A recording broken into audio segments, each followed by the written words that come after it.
आज history topic में online class में मैं लेके आया हूँ भारत में महात्मा गांधी का आगमन और उनसे संबंधित उनसे जुड़े आंदोलन जिनका काफ़ी महत्वपूर्ण भूमिका रहा भारत को स्वतंत्रता दिलाने में भारतीय राष्ट्रीय आंदोलन। तो आज जानेंगे दोस्तों हम लोग हिस्ट्री सब्जेक्ट के अंतर्गत एक टॉपिक है भारत में महात्मा गांधी का आगमन और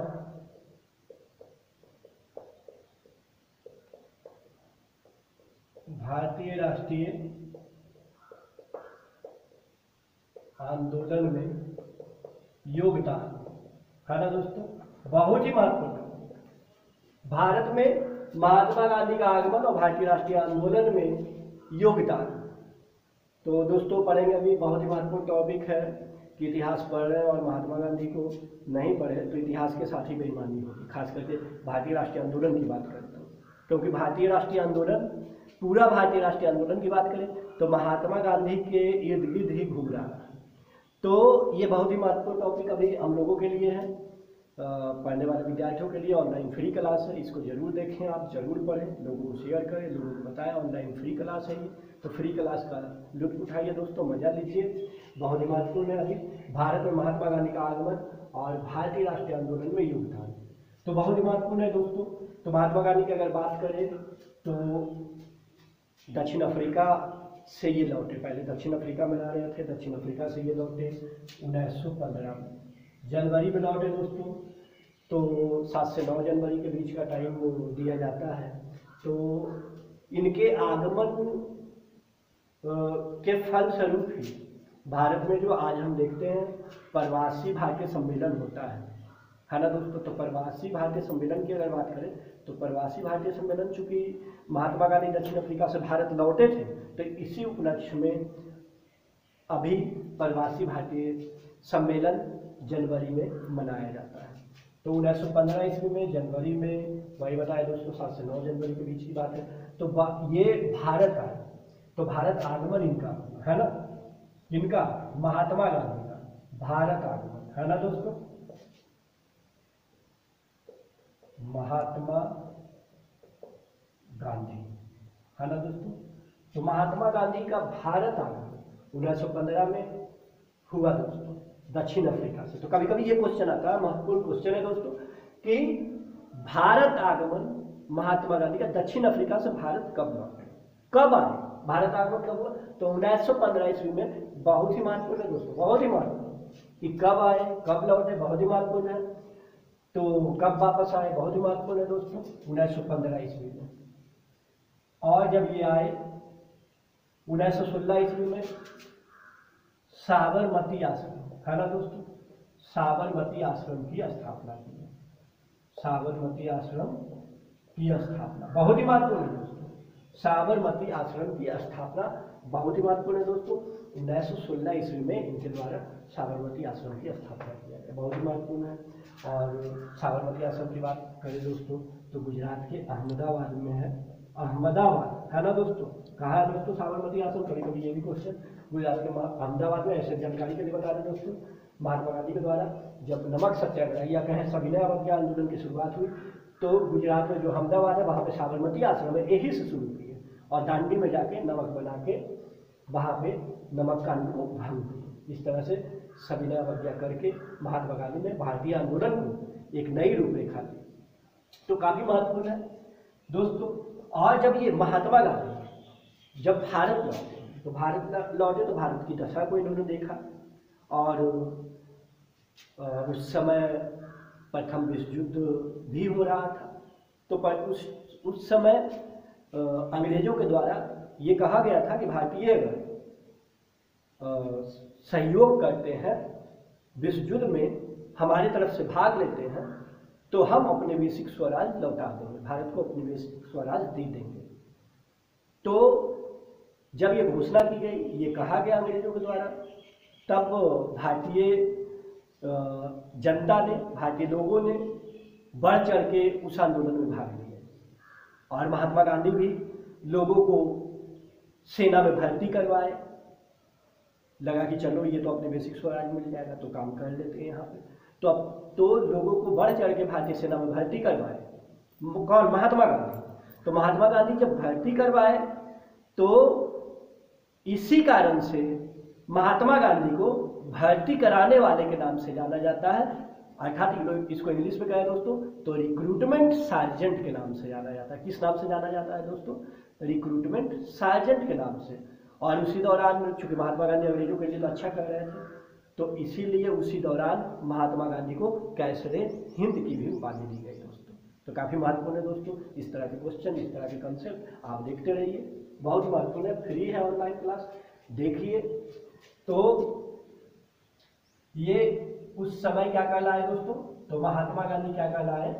महात्मा गांधी कहलाए रिक्रूटमेंट सार्जेंट। क्या कहलाए दोस्तों? रिक्रूटमेंट, है ना दोस्तों? रिक्रूटमेंट सार्जेंट, भर्ती कराने वाले, है ना दोस्तों? भर्ती कराने वाले के नाम से जाने गए, है ना। और फिर उस समय इनको कैसरे हिंद की भी उपाधि दे दिया गया, जिस उपाधि को महात्मा गांधी ने असहयोग आंदोलन के दौरान लौटा दी, है ना दोस्तों। कैसरे हिंद की उपाधि को महात्मा गांधी कब लौटाया अंग्रेजों को? तो ये क्वेश्चन आता है दोस्तों, बहुत ही महत्वपूर्ण क्वेश्चन है, मोस्ट इंपॉर्टेंट क्वेश्चन, जिसको आप छोड़ नहीं सकते। आता है क्वेश्चन कि कैसरे हिंद की उपाधि कब मिला और कब लौटाया गया, बहुत ही महत्वपूर्ण है दोस्तों। इस तरह का वीडियो आप देखिए। तो कब लौटाया गया दोस्तों कैसरे हिंद की उपाधि? तो असहयोग आंदोलन के दौरान कैसरे हिंद की उपाधि को लौटा दिया गया। काफी महत्वपूर्ण है दोस्तों। आगे देखते हैं, अब हम लोग बढ़ते हैं दोस्तों, काफी महत्वपूर्ण है, आप देखते रहिए, अंत तक बने रहिए। 1917, उससे पहले 1916 की बात करेंगे दोस्तों हम लोग। 16 में लखनऊ पैक्ट हुआ था दोस्तों, लखनऊ समझौता हुआ था। लखनऊ समझौता 1916 से हुआ। उस सम्मेलन में महात्मा गांधी भी भाग लिए थे, और जब उस सम्मेलन में महात्मा गांधी भाग लिए तो राजकुमार शुक्ल को पता चला कि बिहार आए हुए हैं, है ना। बिहार नहीं, लखनऊ आए हुए हैं। तो चूंकि बिहार से यूपी की बात करें तो थोड़ा नजदीक ही है, तो लखनऊ आए हुए हैं, तो इनको बिहार आने के लिए न्योता दे दिया जाए, है ना दोस्तों। तो बिहार आने के लिए न्योता दे दिया जाए, तो उनके द्वारा न्योता दिया गया, निमंत्रण दिया गया कि आप बिहार में चंपारण आके देखिए, चंपारण के किसानों की दशा से अवगत होइए, आप रूबरू होइए, और अगर किसानों की दशा आप देखिएगा तो आप कहेंगे कि अंग्रेजों के द्वारा हमारे किसानों का कैसे दमन पूर्वक शोषण किया जा रहा है। तो चंपारण आने का न्योता तो मिल गया दोस्तों 1916 के लखनऊ पैक्ट, कांग्रेस के लखनऊ समझौता, है ना, या पैक्ट है दोस्तों, समझौता का है। लखनऊ सम्मेलन 1916 का काफी महत्वपूर्ण रहा दोस्तों। ये सम्मेलन, इस सम्मेलन में महात्मा गांधी आए थे, भाग लिए, पार्टिसिपेट किए। राजकुमार शुक्ल जो कि बिहार के थे, चंपारण के थे, उन्होंने न्योता दिया भी कि देखिए यहाँ चंपारण के किसानों की क्या दशा है। और इसके अलावे ये महत्वपूर्ण इसलिए है दोस्तों कि लखनऊ पैक्ट में नरम दल और गरम दल एक हो गए थे। मुस्लिम लीग में भी मुस्लिम लीग भी शामिल हो गए थे, वो हामी बनी थी कि मिल के काम करें। तो काफी महत्वपूर्ण रहा 1916 का लखनऊ अधिवेशन। और ये लखनऊ अधिवेशन बाल गंगाधर तिलक और एनी बेसेंट के सहयोग से कराया गया पूर्व में। तो काफी महत्वपूर्ण है ये 1916 का लखनऊ अधिवेशन, जिसमें नरम दल और प्लस गरम दल, है ना दोस्तों, एक हो गए, जो कि 1907 में अलग हुए थे। 1907 में अलग, है ना। कांग्रेस दो भागों में बटा था दोस्तों। कांग्रेस का विभाजन दो भागों में हुआ था, नरम दल और गरम दल। लेकिन लखनऊ अधिवेशन में दोनों मिल गए, है ना दोस्तों, दोनों मिल गए। साथ ही मुस्लिम लीग भी कहा कि मिलकर हम काम करेंगे। तो काफी प्रभाव पड़ा राष्ट्रीय आंदोलन पर इसका कि नरम दल गरम दल एक हो गए, मुस्लिम लीग ने भी आगे बढ़ दिया कि काम मिलके करेंगे। तो भारतीय राष्ट्रीय आंदोलन काफी प्रभावित हुआ, बहुत बल मिला, है ना, भारतीय राष्ट्रीय आंदोलन को प्रभावी रूप से अंग्रेजों के सामने अपनी बातों को रख पाया। तो काफी महत्वपूर्ण है दोस्तों लखनऊ समझौता। और जब लखनऊ अधिवेशन में महात्मा गांधी गए तो महात्मा गांधी को निमंत्रण दिए राजकुमार शुक्ल, और राजकुमार शुक्ल जब निमंत्रण दिए तो सहर्ष निमंत्रण, है ना सॉरी दोस्तों, निमंत्रण जब दिए तो सहर्ष स्वीकार किए इस निमंत्रण को। कौन? महात्मा गांधी। और महात्मा गांधी ने स्वीकार किए और राजकुमार शुक्ल के माध्यम से वो फिर वहाँ गए। इनके सहयोगियों में राजेंद्र प्रसाद, धर्मेंद्र प्रसाद, जेबी कृपलानी और कई व्यक्ति थे जो इनके साथ वहाँ पे गए और किसानों की दशा को देखे। और मेन यहाँ पे यही था दोस्तों कि किसानों से नील की खेती करवाई जाती थी। और वो जो तिनकठिया प्रणाली चला हुआ था, 3/20 जो सिस्टम था उसके अंतर्गत तिनकठिया प्रणाली की उतना भाग पे खेती करना पड़ता था दोस्तों, वो भी नील की खेती। और नील की खेती जो फर्टाइल जगह था, जो उत्पादन से संबंधित स्थान था, खेत था, उसी खेत में करना पड़ता था। इससे नील की खेती करने से खेतों की फर्टिलिटी समाप्त हो जाती थी दोस्तों, कम हो जाती थी। तो किसानों को, और इसके अलावा औने पौने दाम वहाँ पे किसानों को उस नील की खेती के बदले अंग्रेजों के द्वारा दिया जाता था। तो काफी महत्वपूर्ण है दोस्तों ये चंपारण सत्याग्रह। तो महात्मा गांधी वो दशा देखने के लिए गए और देखने के बाद वो काफ़ी चकित हुए, आश्चर्य कि किसानों की कैसी दशा है हमारे देश में।